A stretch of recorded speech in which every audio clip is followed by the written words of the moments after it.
Some of history's most amazing stories are whispered, not shouted. They unfold in the background in the gentle persistence of people who refuse to let their dreams fade away, even when the world isn't watching. Slovenia is one such story, a land of quiet strength and enduring hope, nestled in the heart of Europe.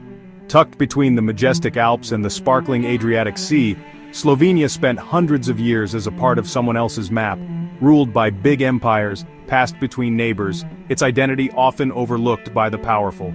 Yet, this small country quietly grew a dream of being independent, known for its unique language and deep love for its beautiful land, where every valley and forest held stories of resilience. Imagine living for 1,000 years under foreign flags, your culture staying alive in mountain valleys and close-knit towns, passed down through generations in songs, traditions, and everyday life. The Slovene people did just that, holding on to who they were even when it wasn't easy. Their revolution wasn't with armies but with poems, learning, and the quiet power of education and culture, and a deep connection to their land, fields, forests, and mountains that shaped their spirit and gave them strength. This slow-burning belief in themselves eventually burst out, surprising the world with how determined they were to finally stand on their own. Today, Ljubljana is lively and looks to the future, but the past stays in its buildings and language, a sign of how strong they are and how much they value their roots. Slovenia's story isn't about big battles, it's about never giving up, sticking together, and finding strength in unity and community, and wanting to decide your own future, to have a voice in what comes next for your people and your home. They waited for their chance, and when it came, they took it with quiet bravery, showing the world that courage doesn't always need to be loud. Even the smallest players can change the game. Slovenia showed that the dream of being in charge of yourself can redraw the map of Europe, inspiring others to believe in their own possibilities. It's a story of choosing your own way, even when the path isn't clear. And it's a story worth telling, a reminder that quiet resolve can change the world. Let's begin. To truly understand Slovenia, we must journey back to the 6th century, when waves of Slavic tribes first settled in these lush valleys and rugged mountains. They brought with them their own customs, language, and beliefs, forever shaping the land's character. These early settlers founded Carantania, one of the first known Slavic states in Europe. Remarkably, Carantania had a unique, almost democratic tradition for choosing its leaders, an early form of people's rule that set it apart from its neighbors. Though Carantania's independence was brief, this period of self-rule planted a powerful seed of identity and pride that would endure for centuries, echoing through generations of Slovenes. With the arrival of Christianity, Slovenia was drawn closer to the rest of Europe.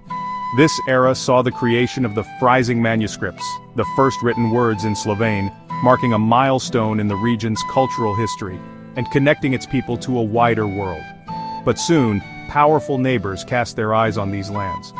The Holy Roman Empire swept in, taking control of Slovene territories and beginning centuries of foreign domination that would reshape daily life and local traditions. For most people, life became a struggle to maintain old ways. Local farmers toiled in the fields, now working for distant German-speaking lords, while their own voices faded into the background of imperial rule. Yet, the fight to keep their Slavic culture alive only grew stronger. Through music, dance, and tradition, Slovenes found ways to preserve their unique identity, even as outside influences pressed in. By the 14th century, the powerful Habsburg dynasty controlled most Slovene lands, tying the region's fate to Vienna for the next 600 years and weaving it into the fabric of a vast empire. Life under the Habsburgs brought a measure of peace and new opportunities, but Slovenes remained subjects, never rulers, in their own homeland, their ambitions often limited by foreign authority. Still, their culture endured, surviving as a vibrant local identity within the grand German-led empire, passed down through families and communities. And through it all, the dream of self-determination, the hope of one day being masters of their own destiny, never truly faded from the Slovenian spirit. Under the Austro-Hungarian Empire, Slovenes were a small group, their language and traditions hidden by German and Hungarian power. Frustration grew, making them want their own culture and government. The 19th century's wave of national pride swept through, and smart people like Franz Prešeren made Slovene a language of poetry and pride. Reading groups and cultural clubs popped up, bringing people together and growing a feeling of being a nation. The idea of a united Slovenia came up, even if it didn't happen under Austria-Hungary. These movements taught Slovenes to organize, speak up, and dream of a future made by their own hands. The quiet area was finding its voice, and that voice would soon demand to be heard. World War I broke apart empires, and for the first time Slovenes could shape their future. They joined Croats and Serbs to form Yugoslavia, hoping for protection and fairness. Early years brought economic growth and important cultural moments, like the start of the University of Ljubljana. But the dream turned sour as power gathered in Belgrade, and Slovenes found themselves trading one kind of control for another. The promised freedom never happened, and old bad feelings grew. This time taught Slovenes how important it was to be united and in charge of themselves. The first Yugoslavia was a letdown, but an important lesson. True independence, they learned, needed real control over their own matters. The fight for self-rule was far from over. World War II brought destruction. Slovenia was split up by enemy powers, and its culture was targeted to be wiped out. In response, the partisan-led Liberation Front fought back strongly, fighting not just to survive but for their nation to exist. The partisans created a separate government, keeping Slovene language and culture alive in the darkest times. The war cost a lot, but it brought unity and pride. After the war, Slovenia became a republic within socialist Yugoslavia, getting its own rulebook and government for the first time. Cultural and economic progress followed, but real power stayed with the Communist Party in Belgrade. Slovenes had more freedom than ever, but full independence was still a dream. The fires of war had created a modern Slovene identity. The final step was yet to come. By the 1980s, Yugoslavia was falling apart. Tito was gone, national pride was rising, and Slovenia felt weighed down by the country's problems. A lively group of citizens demanded democracy and human rights, and the call for change became unstoppable. In 1990, Slovenia had its first free elections. The people voted overwhelmingly for independence. On June 25, 1991, Slovenia declared itself a free country. The Yugoslav army invaded, expecting a quick win.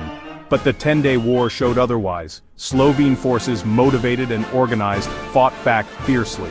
The fight was short, and compared to the wars that followed elsewhere, had relatively little bloodshed. Facing strong opposition, the Yugoslav army pulled back. Slovenia had defended its independence. The quiet nation had shown its strong will. Hundreds of years of patience and determination had finally paid off. Slovenia was now real, free at last. Independence was just the start. For Slovenia, breaking away from Yugoslavia in 1991 was a bold leap into the unknown, filled with both hope and uncertainty. Slovenia now faced the challenge of building a modern, successful country from the ground up. The task was daunting, but the nation was determined to shape its own destiny. The country embraced democracy and a free market economy, transforming rapidly and making the most of its highly educated and skilled workforce. Slovenians worked together to create new opportunities and industries. Slovenia quickly became the most successful economy in the region after communism, setting an example for its neighbors, and showing what was possible with unity and vision. Determined to be part of the West, Slovenia joined the EU and NATO in 2004, a moment of huge national pride. This step opened doors to new partnerships, trade and security, anchoring Slovenia firmly in the heart of Europe. Today, Slovenia has a strong economy, high living standards, and is known as the green heart of Europe. Its natural beauty is matched by its commitment to sustainability and innovation. Protecting the environment is a big part of who they are, with huge forests, clean water, and a culture that loves the outdoors. Slovenians take pride in their pristine landscapes and work hard to preserve them for future generations. Slovenia is a world leader in eco-friendly tourism, attracting visitors to its untouched landscapes. The country's focus on sustainability has made it a model for responsible travel and green living. The Slovene language and traditions are strong, and the people are still very proud of their history and independence. Festivals, music, and local customs keep the spirit of Slovenia alive. From a forgotten area to a confident European country, Slovenia's journey is inspiring. Its transformation is a story of resilience, vision, and unity.